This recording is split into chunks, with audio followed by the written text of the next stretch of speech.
And yes, hello everyone. This is a SIG Scheduling Meeting, 22nd of January 2025. I see we have 3 items in our agenda. So let's start with Dominic. Yeah, I wanted to just start with reminding that there are so many things that are going on, and the SIG scheduling leadership is really very busy. So it's but I think we have to focus on the most important things, on the priorities that we set at the beginning. And I think one of the priorities is to make sure that the API that we have uh, is moving forward, goes into the right direction.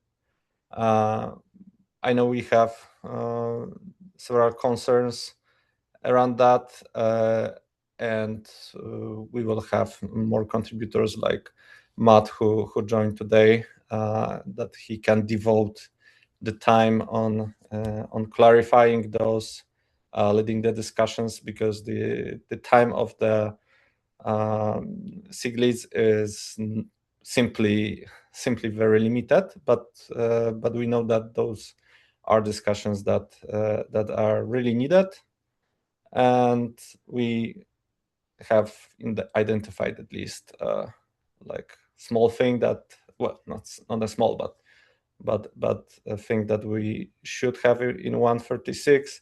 So we have to adjust our plan according to that. And yeah, and we need to make sure that we don't miss anything else. Okay, Kevin. Yeah, I guess I was just so I remember you sent out a priority list for the workload aware scheduling, but it wasn't as clear to me if that was like the SIG scheduling priority.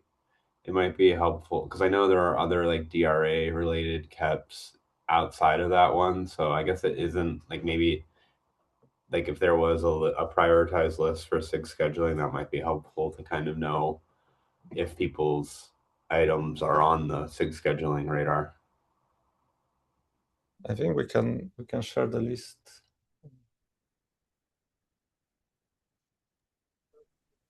Yeah, I think we agreed to add the priority to the dashboard we created.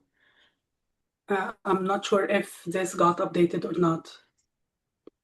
I know we did it last release, but I think it's not updated yet. Sorry, yeah, I'm not as involved here. I wasn't aware of this board. I think we are Yes. started adding labels, Maciek. Yes, like we can set some priorities here. Maybe not now, but work on that. But yeah, as now most of the enhancements have the milestone, it's kind of easy to use the dashboard of SIG scheduling for that. Is this linked in the notes? Because I want to make sure the things I think looks like most of the things for DRA are milestone here. Yeah, well, maybe I can summarize what's the top priority. So the top priority is to move forward with GAN scheduling and workload API, and move it to beta so that controllers can implement, people can start using it, and obviously any concerns related to those need to be addressed. So this is the second part of this meeting will be directly about that. So we want to both make sure that we can move forward and that we are moving in the right direction. So any comments about this as a top priority?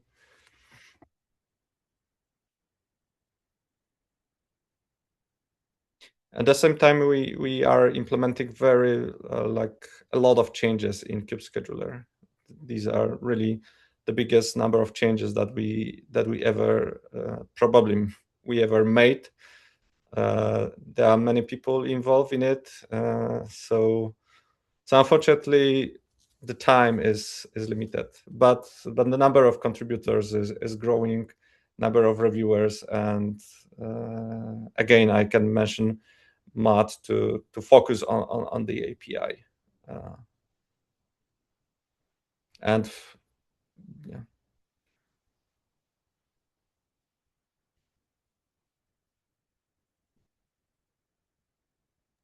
Okay, sounds good. I think most of the burden I have for you is hopefully small. There's a couple of caps that are fairly complicated, but most of them are graduations and things that you're already familiar with.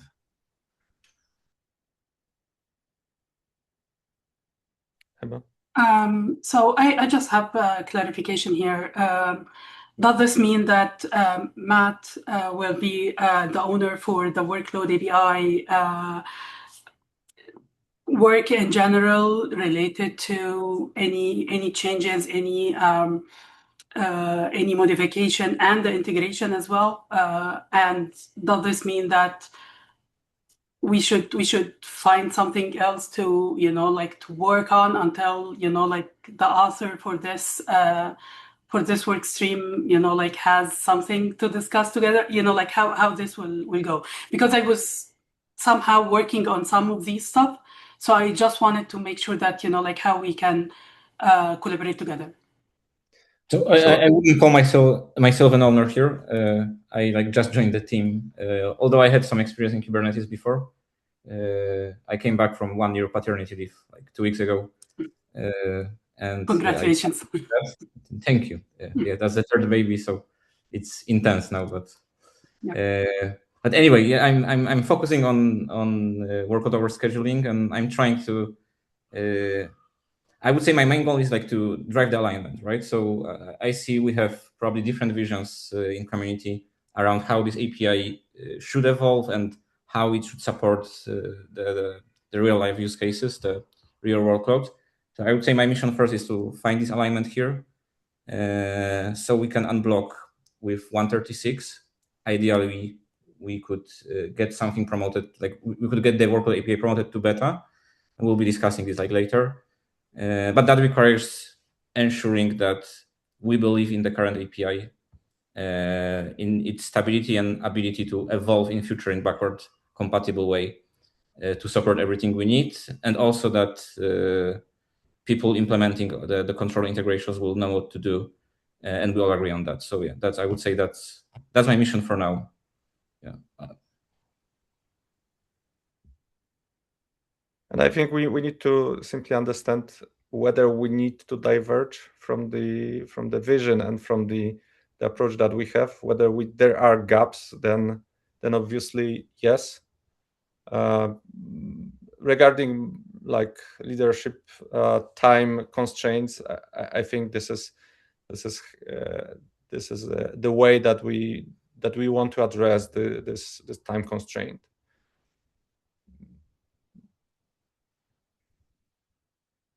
Okay. So I think we can move forward to the next item. Yes. So the second item is from Natasha about in-place pod results triggered preemption. Yeah, so I think this is actually my first time coming to SIG scheduling. So if anyone doesn't know me, I mostly work in SIG Node. I've been working on the in-place pod resize feature. So I'd like to doc here if anyone wants to look at what I'm talking about. And I know that some of the leads have already looked at it, so I'll keep the summary short. So we graduated this feature to GA in 135, so users can now resize their pods without restarting. Our next set of priorities is we want to handle the situation when there's not enough room on the node to perform a resize. Today, the kubelet just marks it as deferred, and it sits there indefinitely. So what we'd like is for the scheduler to treat those deferred resizes similarly to new pods. So we want it to trigger preemption of lower priority pods to make space. There's more details in the doc, but that's the gist. And I just wanted to gather high level consensus on the direction. I saw Tim left some open comments at the end about how we're going to integrate the resizes into the queue and coordinate with the autoscaler, but I think we can discuss details after we have high level alignment. Does anyone, I'll yield the floor if anyone has any thoughts or questions on this.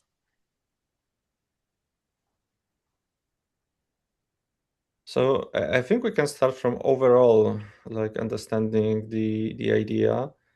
And my understanding is that kubelet can set the deferred resize status that can be observed by kube scheduler. And that triggers scheduling of a newly resized pod that can trigger the preemption. Yeah, that's the high level flow. And if the resize can happen without without preemption on resize, then kubelet can take the decision by itself. This is the current status. Yeah, so today, if there's enough room on the node for the resize to happen, the kubelet will just do it. If there isn't room, it will mark the resize as deferred. So we'd like the scheduler to watch for the deferred status. And if it sees deferred, it should evict a lower priority pod. And then the kubelet will automatically detect that and proceed with the resize. Yeah. So everything here, like high level, makes sense. I'm thinking what exactly changes we may need on the kube scheduler side, because that means that we need to be able to schedule pod again. So schedule already scheduled pod. We need to make sure that it is consuming its original place, its original resources that was assigned to it. And what else? Need to make sure it lands on the same node. Yeah. Make sure it's not moving elsewhere. Yes, that's so. Yeah, quite a lot of maybe conceptual changes for this scheduler.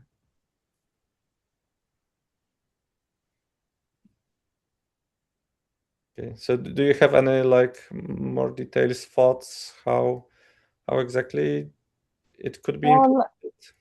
No, I need to look at the code a little more closely. I haven't looked at it, so I can follow up with more details. I do think that the existing scheduling queue that we have will need to include these deferred resizes. So somehow like combining those two into a single queue for the scheduler to process. And then I don't know exactly, does the scheduler already have a mechanism for like if we want it to be on a specific node, then it only looks at that node, or would that be like net new behavior?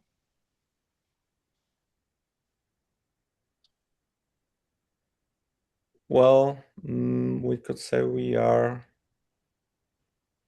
somehow maybe introducing it, but not directly with our node nomination. Yes, like it's similar to nomination, maybe to nomination that will be for workload scheduling cycles, so the hard nominations. Okay. Anyway, I And, would say that. Oh, sorry, I was just about to address the third point, which is like when it's making a scheduling decision, it has to treat it kind of as a new pod. So on the kubelet, what we do is we reuse the scheduling library, but we remove the current pod in question and then add back the pod with the new requests, and it uses that to determine the fit. So we'd probably do something similar for the scheduling logic. Yeah, I think the main challenge would be to figure out what are the places in which we do silent assumptions that will be broken. I think conceptually everything looks like pretty clear, but I think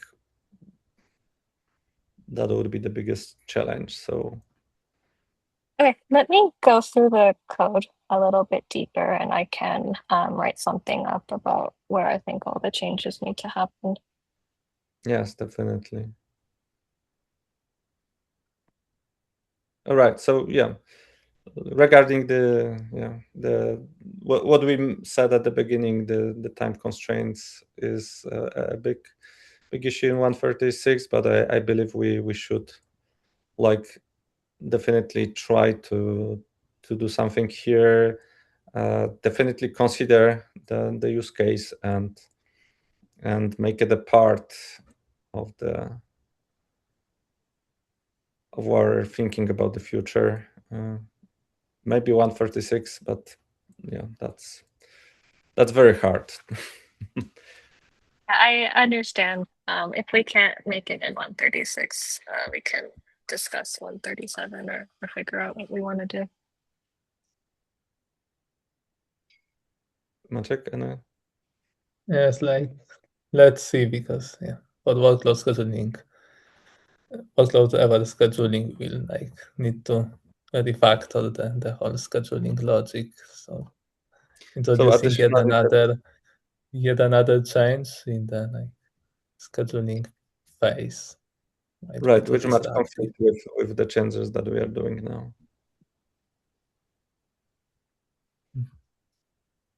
Yeah. Okay, thank you. Thank you. Thanks. Yes, so I think we can move on to the next topic that is from Matt. So discussion about the API. All right, cool. Let Workload me API. try to share my screen. Yes.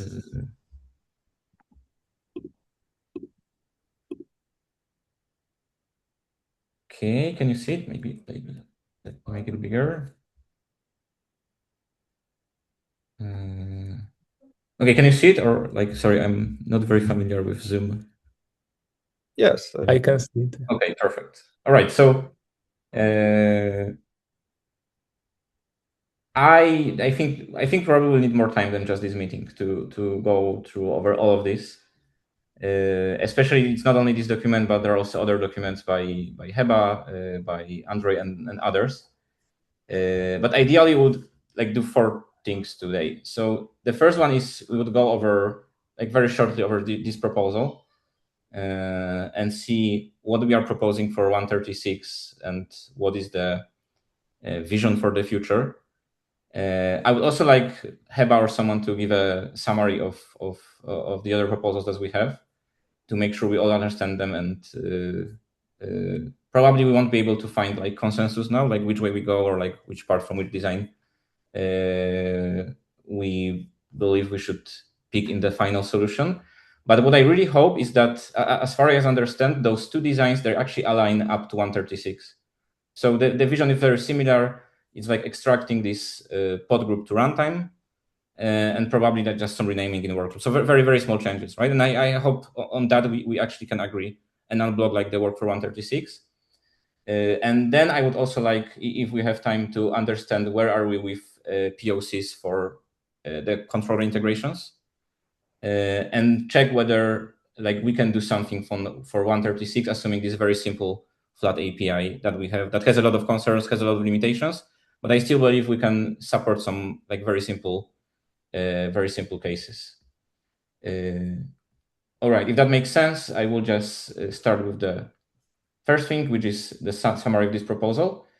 So TLDR as I said, we want to separate the workload with intent to be the static policy for scheduling, and introduce a new runtime object pod group that will be basically a runtime grouping and status. And the idea for that is, for the workload API, is like very small changes, just renaming some fields to make it clear that the pod group is not an instance, it's just a template for the future pod groups. And ideally, obviously, we still need to go through API review, but we'll be able to make this change and promote the API in 136 to beta. And at the same time, in 136, we'll introduce this pod group object in alpha, which is very simple now. It basically references the workload, the template, and it has some basic status, so number of pods, schedule, and what is the phase. Okay, I hope so far it's good. Then we'll also update the references in pod to, in addition to workload, also point to pod group. There is some discussion about like redundancy here. We can get into that if there's time. And basically, this will allow us to express some simple AML jobs or like workloads where we need to gang schedule. This is like more or less how the mapping goes. So we'll have job set, like an example using job set, like mappings that we have job set mapping to workload, job can map to actual pod, job can map to pod group template in the definition layer.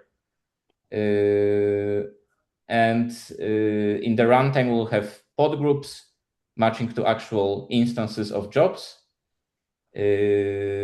And like the limitation of this, like maybe job set is not a good example here, but I wanted to show like a bit of a future is that we'll be able to gang schedule pod groups, but we won't be able to gang schedule a group of pod groups.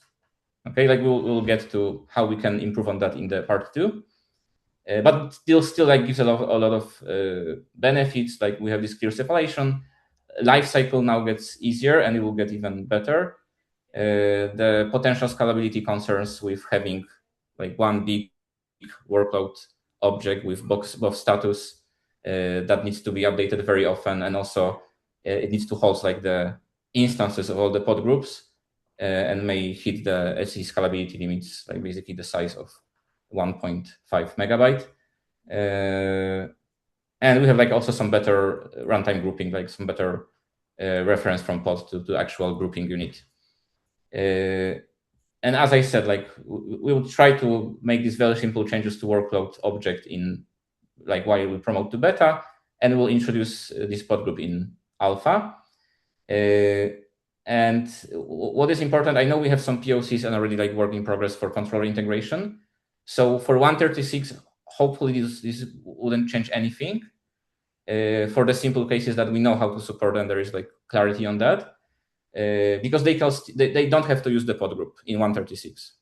Okay, and when we'll be promoting pod group to beta in 137, hopefully, or 137 plus, one of graduation criteria will be to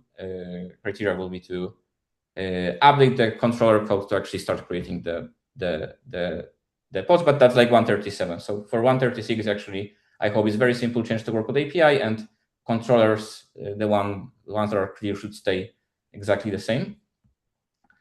And when it comes to like evolution of this, like this is like as far as I would like us to agree on part 1, and I think like Heba's design is very in line with that. It's actually matches here what we are proposing. Then part 2 is not.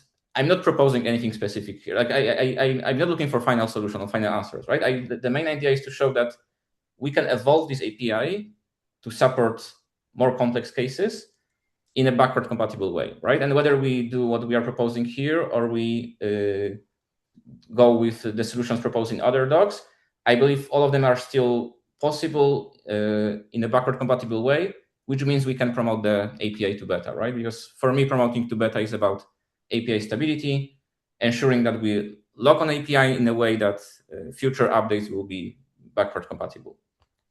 And also, we are not closing any doors for like supporting things that we should support with this API. So like very quick overview here, what we could do with the API is to extend this concept of pod group to two more levels, like pod subgroup and pod set. And basically the idea is the pod subgroup is to support replicas, for example, in LWS, leader worker set, or in job set, while we can still gang schedule all the replicas together. Oh, I see we have questions. Sorry, I missed that. So maybe let's go with questions as I speak, because otherwise it will be hard to. Yeah, I just wanted to confirm that this is what was part of the document that Eric. That is also correct. Right? Yes, we are building on that. Yes, so we are not reinventing the wheel here. Yeah. And yeah, Andre. Yeah, I don't know. Like, do we want to ask questions for the part one right now, or we want to, we can quickly go over them once we finalize the overall proposal? I guess we can go now. Yeah. I have maybe high level question on the pod group versus workload template. I mean that makes sense to me totally, and I like this idea for the very different reasons. I think my only confusion is around whether we should have pod group as a separate object. And I saw the comment from Pavel explaining why it makes sense, because I think the rough idea is we don't really know like the life cycle of the object that we represent as the pod group. So for me, like that probably makes sense. I think I have two questions. So the first one, are we going to make any decisions when the workload was already placed? And the second one, um, does it make sense then to move min count to the pod group API, because then min count can be adjusted by the true workload? Yeah. Sorry, could you repeat the first question? Yeah, the first question is about like the kube scheduler make a decision on when the workload is placed, but in the future, are we potentially considering to also make a decision when the workload has already been in the control plane? Because what I'm trying to understand, like what is the main reason for true workloads to create those pod groups? Okay, so like as of like this first part, and the idea is like one of the problems we are solving is this clarity, right? So ensuring that workload remains purely policy. Okay, so basically saying how to schedule something, and pod group is a runtime grouping. So basically it says what happens in the system, how actually pods are grouped together. And as you noticed, it's a very nice property that it solves the object lifecycle management, right? Because now, like in the workload, like we have some real controllers, like subcontrollers, like in job set jobs. They may like have different lifecycle than the whole workload, usually really much shorter, right? And with this, you actually have like corresponding units in the pod grouping, which eventually may allow us to do like nice thing with resource claims, right? For example, we may attach a resource. That's a future, but it opens the door for that, right? We may attach a resource claim to, let's say, a pod group or like pod subgroup, and when this pod subgroup is deleted, it's like we get like natural lifecycle management, because then also the resource claim will be deleted, right? Yes. So yeah, that makes sense. Yeah, go. First question, and the second one. So initially, this is the policy and like runtime information, but there are cases where actually we might need to have some part of the policy in the object, in the runtime object, right? An example for it is somewhere here. Yeah, for example, the VPA support, right? So once we get into like more advanced real workload support, and we will have these non-homogeneous replicas. So let's say VPA is running and it's actively scaling down and up like some stateful sets that are part of the workload, right? Then actually we need to have this min count setting per actual replica, right? Because template will always say what the min count should look like for a new instance, but the existing instances, they are already created, and it's very natural to move, I believe, min count in that case to runtime object, right? So when, for example, this pod group or pod subgroup, whatever, is rescheduled, the min count will actually match what is in the real. Yeah, like I think what I want to say in the min count, because if we, like from my perspective, if we say that the pod group is a representation of the runtime, the parameters which can be mutable during the runtime should go to the pod group. which means it doesn't mean we should make this parameter mutable.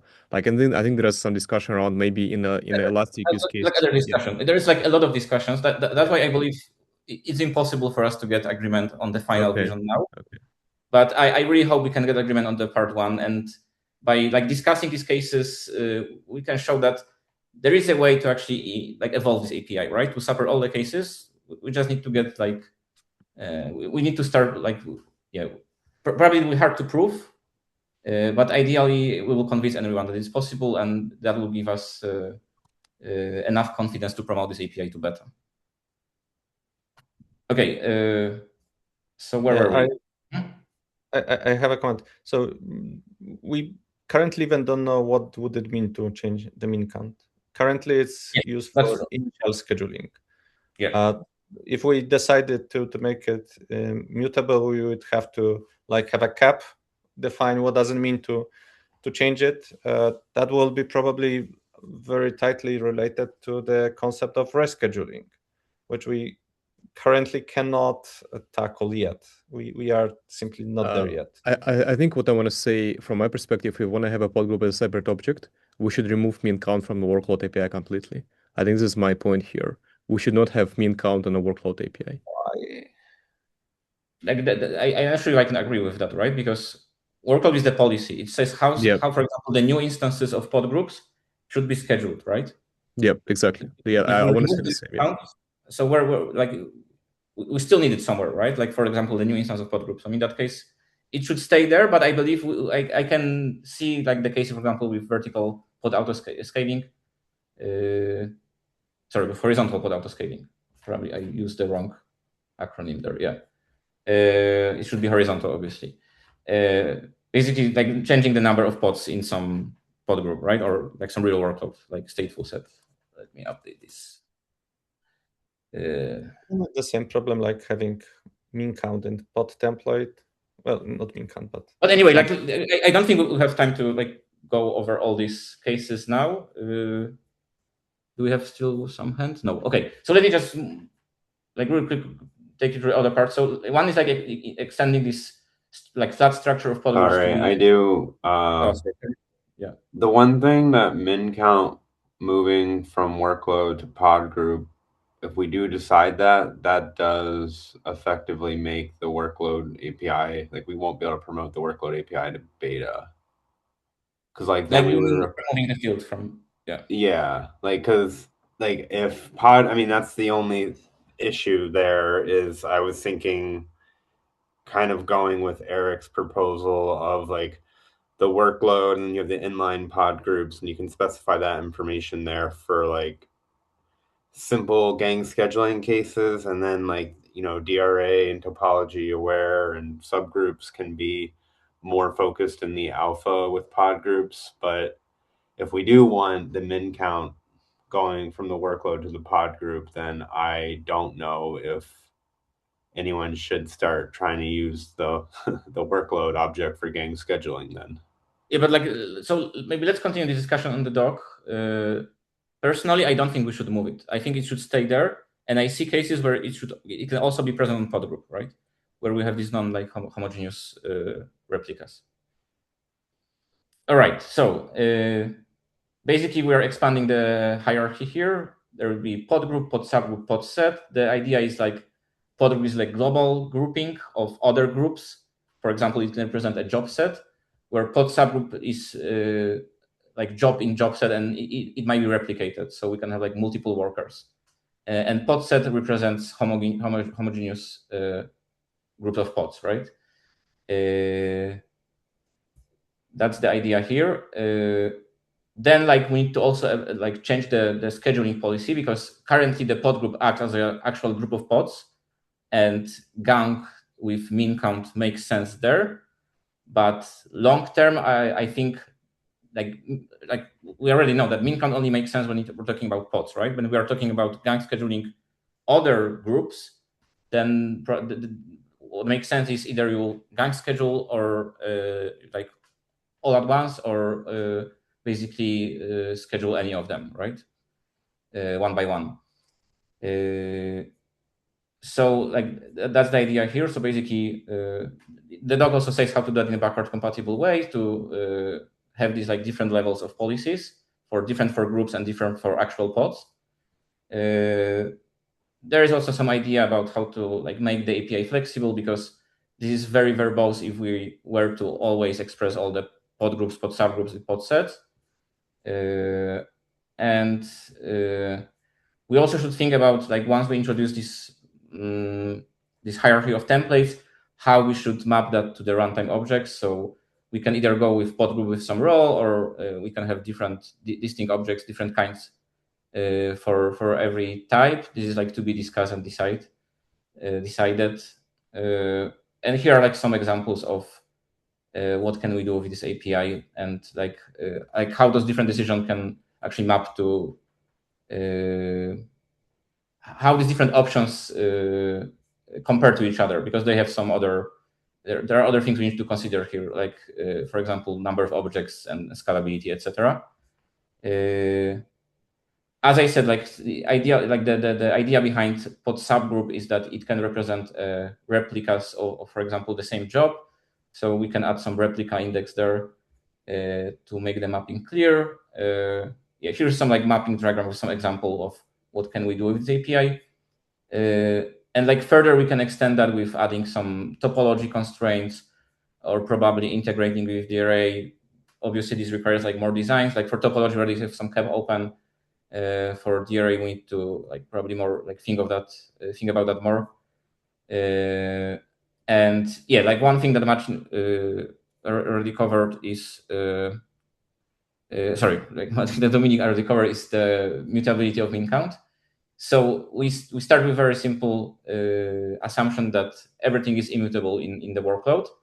It kind of makes sense for the structure, because I don't think we ever want to support like mutating the structure, as it should like correspond to the real workload, and changing that may result in some states that we won't be able to reconcile. But obviously, like min count, that would make sense to make it mutable, to support like scaling up or scaling down some like real controllers, like stateful sets, jobs, etc. And probably that's something we need, as Dominic said, we need to have a cap for that, and hopefully in like 137 plus we'll be able to make this change. We will unblock like integration with more real life workloads. All right, and like for the integration, I also have like this very quick section about what technically we could do with in 130 SIG with this very simple API. And like TLDR is like, we should be able to support this like simple static, which means like no scale downs, no scale ups, batch workloads, like job, Kubeflow, right? At least I see there's a lot of comments, so probably I need to take a look here. Some basics support for job set and stateful set, as long as it's parallel and fixed size only. For that, we need to make some enforcement. I suggested using the validating admission policies, but I see that might be not a good idea. Like I need to check this further. But like overall, we need to enforce that. Let's say once we enable gang schedule for stateful set, we should now reject any changes that would result in scaling up or down, right? Because then we'll have discrepancy between the actual number of pods and min count, which can lead to some bad states, like we won't be able to schedule pods when they are like when we need to reschedule. And in section 2, I'm showing like once we have this full proposal implemented and available, then we should be able to basically support everything we have right now.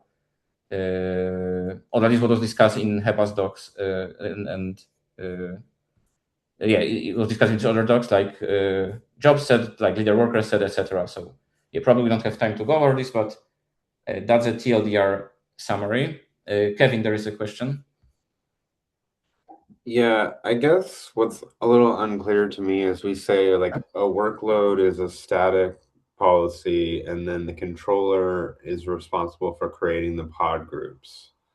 What Yes. I would like going forward for stuff like job and job set is that they need to also orchestrate, I think, the workload object, because things like the suspend semantics would probably need to be handled in the controller also with the workload object. So like, for example, if a job I would create a workload and then I suspend it and maybe I allow changing the parallelism. Usually we don't have any pods created, there's no scheduling, but then the workload would be pointing to a stale job update. So I think that, the job controller probably should create a new workload once the spec changes. So, and that's like what I don't quite understand with this design and what we mean by static policies, because like at the end of the day, like most people are going to create a batch job, they're probably not going to create like a workload object also. And so but in that's that at least case, when the user is creating a job set, whatever, right, some batch job, some real workload, that's the idea actually. The real workload controller will create the workload and create the pod groups. okay. I mean, that's fine as long as, it wasn't clear to me if like the static policy was saying we'd have like a user creates that and then. No. Like the idea was like it's actually managed by the real workload controller. So yeah, I probably should have made this clear. Yeah. Heba? Okay, so just some clarification here. The user can create the workload, but by default, the workload will be created automatically using the controller. Is that right? So technically, yes. I know we want to support both, but I think long term, like that's a good question. Like that's something we need to. Like, are you worried about like collisions, like user create workload and then like controller like is not sure how to interact with this workload because it's like that's something we need to definitely solve. I think like one thing like we've talked about, at least in the POC I looked at, is, I mean, the big concern would be if job is provisioning workloads and then you compose it with like a job set. We do know that we want disablement of the work, like the job should not be creating a workload if it's part of a job set. So like I think probably the most obvious thing is to disable that in the API for like a job set and just have the job set itself create the workload. That's the main thing that we probably want to avoid. Then I also think, sorry, go on. Yeah, sorry. I think we discussed this and we agreed that the higher level workload controller will create it. So if there is a job set, the job set will be the owner for the workload, not the job. Similar to the stateful set and the LWS.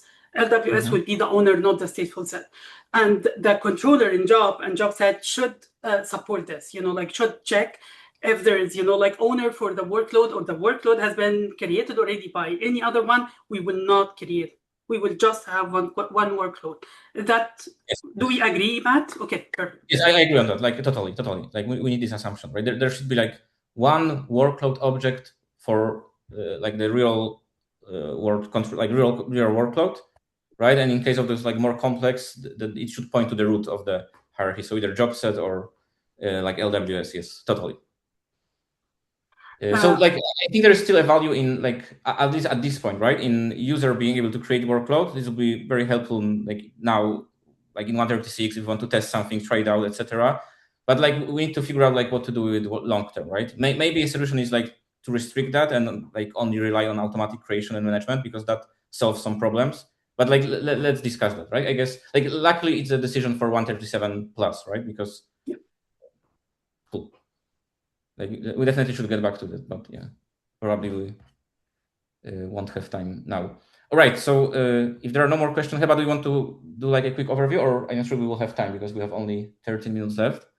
I already did an overview during the workload API call for the two options I had. So I believe the option two actually it's like it's similar to this one. I just went through everything, like, like you have the future and the MVP. I had everything in just one shot to get like bigger vision, or, like larger vision. Yeah, bigger vision for whatever we wanted to agree, like have, and then we can plan on what we are going to do. But let's try to agree on something on this meeting. We are totally aligned that workload should be a static template, and the pod group should be a pod group template, and it should be a runtime. It should be an implementation details. So basically, you're saying what we have in part 1 MVP, basically that we are aligned on that, right? Yeah, we're actually, this is the same, exactly the same proposal. That was also the impression, yes. So yeah, so this is totally fine. This is great. What we are going to discuss, and I believe we will have time during the CAP review, is how the pod group template or the pod group API would look like. Because, like I would like to see max count, and I would like to see like desired count or max count. This comes from all the, like the POCs and the investigation I did for the integration with other controllers. And there are, like other open questions, like should we opt out, opt in for the workload or not? Like should we allow the user to opt out from gang scheduling, or we will just create it by default? And if we are going to create by default, what will be the default? Another open question, I think we had a discussion related to that, the min count and the gang and basic policies. Are we going with this road right now? Because if we have a min count, we can have the default as min count equal 1, which means no gang. So why do we need the basic policy right now? And if we are going to have the basic policy, how would it be like? And actually, this is the main concern for me, because if we are going to have this in beta, it would be really hard to deprecate it. So yeah, totally.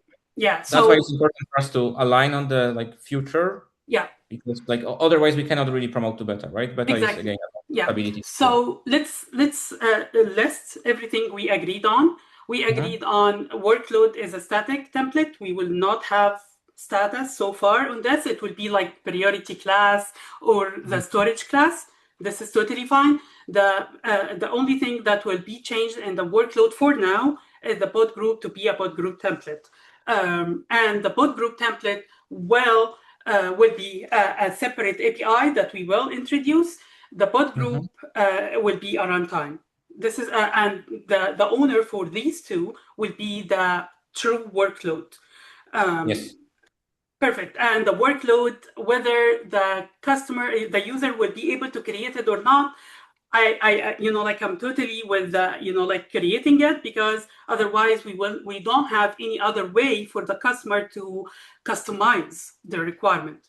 Okay, so for example, if I don't want the min count to be, I don't know, there are multiple use cases. I have listed them in the integration and in the proposal on why we should, allow the user to create the workload. So hopefully we can agree on this as well for 1.36. One more thing, which is the status.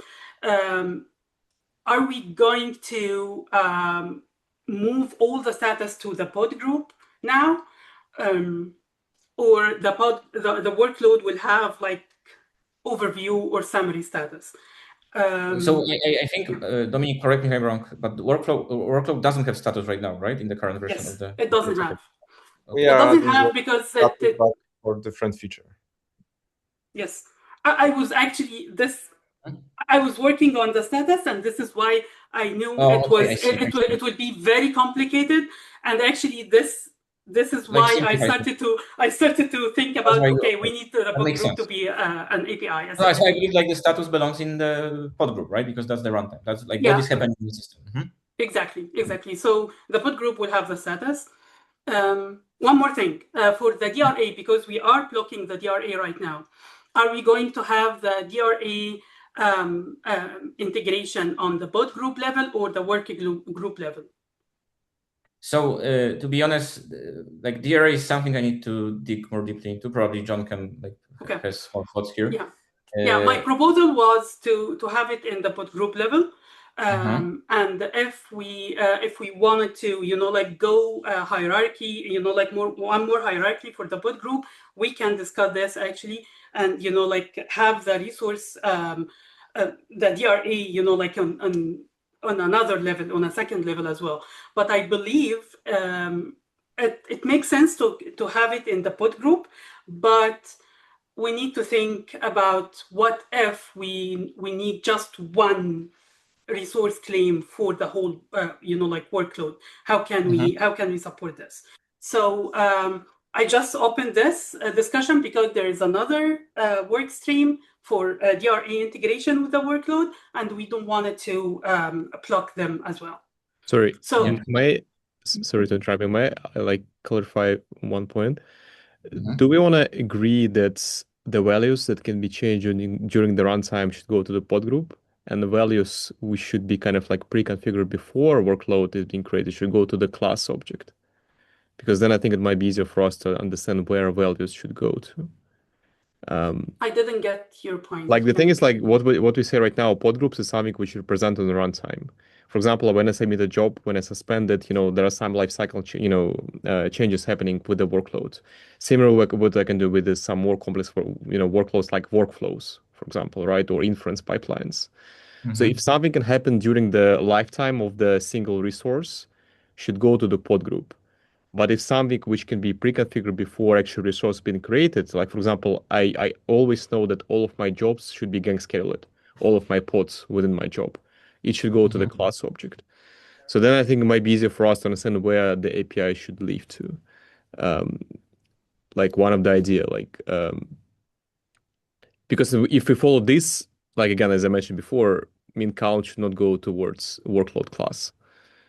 Are we talking about status right now, or are we? No, I've been talking about like the question about resource claims, as you mentioned, right? Like where like resource claims should live. It's like similar idea, right? If resource claims can be changed during the lifetime of the resource, of the workload, of the true workload, it should go to the pod group. Well, so for like claims could be there will be resource claims that are allocated. You'll start with a template, and then from that template they'll be allocated. And they'll track and they'll be released at the same life cycle of the pod group instances, the runtime objects. It is possible we would want a resource claim at the workload level 2 here, assuming workload is, I don't want class means something like, I think we're still talking about creating a workload object that's for a specific true workload set of policy, not a class, which is essentially just a set of defaults that we can reference. It's similar to a class in that it's static and doesn't have a status, but like when you hear class, you automatically think like cluster scoped usually and all that. So, I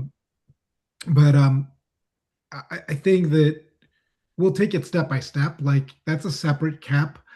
I think that if we get the structure we're talking about here, we can layer that in as a separate cap pretty easily with its own fields, in the pod group template, and move from there. I have one more concern, if you don't mind. I think we're totally good with that, but if we are going to promote the pod group template to beta, I think this is like a challenging point now, because the bot group template should be the new bot group API, right? Or we will have whatever we have right now as beta, and then we will deprecate. I don't know. We need to discuss. Worried about like changing the name of the field, or like or changing the type, or like what's the actually the spec for the pod group template. So for now we have the name, we have the policy, But what I like envisioning this, or like your design would be, like we will have the min count, maybe we can have the max count. We, like there are a lot of changes, like can go to this. So how can we deal with this? How can we support this, the backward compatibility for this? So I hope, like, as long as we are adding features here, right? For example, adding max count, desired count, whatever, that is fine, because that's backward compatible. Like the only problem is, I said, I think the only thing we need to discuss more, Heba, and I will like reach out to you after, probably tomorrow or like next week, is you said you have some concerns about like basic policy and whether we can express that. So we should discuss that, because that's actually something that like might be backward incompatible. But I think as long as it's additive, adding new features, adding new configuration, that is fine. And we will be doing that in 137 and so on, right? So does it make sense? Or let's discuss this in more details, because I wanted to make sure that once we got to like to get the pod group template to beta, we can like we are not like regretting this. We are not regretting this decision. We have mechanisms for evolving our APIs. There are limits to them, and this would be super important to discuss with Tim. I think the API. Yes, I know Tim and Jordan. Yeah. Okay, yeah. We'll do that. Yeah. Okay, so I think we have a chunk of agreement right now. I think we can have a separate cap for the change for the workload API, and the status should be part of this cap or should be a separate cap. So like there will be at least two caps, right? We will have cap. We need cap anyway for beta promotion, and hopefully we'll be able to make this small change with like pod group template there, just like rename. And we need a separate cap for the new object, and that has to be alpha, because we are introducing new object, right? So yes. So pod group will be alpha anyway in 136. Exactly, and so the pod group will have the status as well, right? It will include the like status. Some very simple status, like initially. Okay. Yes. Okay. Sounds good. Cool. Yeah, and we'll be discussing all the other things like DRA and etc. More. Andre, if you are not convinced about like min count where it belongs, I had a hand up. I don't know if you wanted to. Yeah, I have to drop real quick, but yeah, I guess maybe it's because like we have DRA, we have topology awareness, we also have preemption, and we have all these, and like there's like 4 or 5 all caps going on in parallel around this. Is there like maybe like is the focus now more like trying to get down like a cap dedicated to the pod group, and then TAS and DRA are like motivating use cases for that, or will there still be separate caps for each of these in addition to the pod group? Because it's getting a little hard to wrap my head around. Like it is. Yeah, I think the main focus now is to get what the workload API would look like, and then from this point we will like split and start to work. DRA will be like a separate cap. Each controller will be a separate cap for the integration, and another cap for the pod group API. Does this make sense, Matt and John? Dominic? I think so. You need to make sure that your base caps, like the 2 base caps we're talking about here, deliver some real functionality. But I think that as much as we can use separate feature gates and separate caps, we decouple things, and like we did this with DRA a ton, right? We had a couple of 1 or 2 base caps, and we have like a dozen or more smaller ones, and we have very frequently pushed ones and deprioritized ones, and if they had all tied together, it would have been a mess. Just one thing, Matt, I would really appreciate if you can take your time reading the second option, like my proposal, in like option B, specifically for the hierarchy for the pod group and pod group set, because to be honest, the proposed future, like the future proposed hierarchy here is a little bit complicated. And again, when I start to imagine the status, I just got lost. It's really hard. So I have another proposal here. It might not be good, but we can discuss, like different options, because it seems like I think we'll be discussing a lot of things, and we can start there, and there will be just Just the start. Thank you. Thank you. Sure. Yeah. Thank you. This is super helpful, like the extending the ability to work on the API and drive the discussions. Like, we can focus on the caps that we have. The caps that were mentioned are not impacted. They are not changing. We are still trying to follow what we originally designed. So the API changes are not impacting them, but they are important to have them as soon as possible. So thanks a lot, Heba, for all your work on figuring out how things work together, and thanks, Matt, for like also organizing the alignment here. So the work will continue, and I hope we will agree together on the details, and we will know about them as well. So thank you very much, everyone. And I think that's it. Yeah. Yeah. So thanks for these discussions. I see, John, you added some caps to the agenda. I added the milestones as. Yeah, thank you. Most of those, hopefully, one of them's big. Most of them aren't, hopefully. So, thank you. Thank you. Yeah. So thanks everyone for joining today. See you on the next meetings. Bye.